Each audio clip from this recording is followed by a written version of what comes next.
চলো বন্ধুরা, আজকে আমরা দেখব বাদাম বিক্রি করিয়া লাখপতি হওয়া যায় কি নাই। ধরে নিলাম বাজার থেকে 1000 কেজি বাদাম কিনে এসেছি। প্রতি কেজির দাম নিয়েছে 150 টাকা করে। এখান থেকে বার হইলে 1000 ইন্টু 150, বার হইলে 1,50,000 টাকা। এটি বাদাম বিক্রি করার জন্য কিছু অন্যান্য খরচ আছে। পরিবহন খরচ 5,000 টাকা, প্যাকেটিংয়ের খরচ 2,000 টাকা, শ্রমিক খরচ 3,000 টাকা, দোকান ভাড়া এটা যদি টাউনে হয়ে থাকে 5,000 টাকা, খরচলা যোগ করে হইল মোট 15,000 টাকা।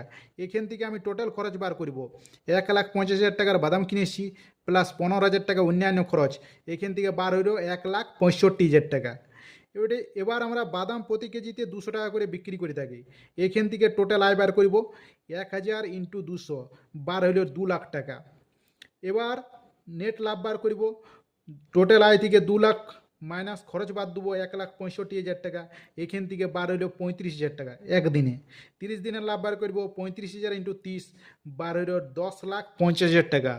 বন্ধু, বাদাম ব্যবসা করো, বাদাম প্রচুর লাভ, প্রচুর লাভ, লাখপতি কেন, এক সময় করোড়পতি হওয়া যাবে।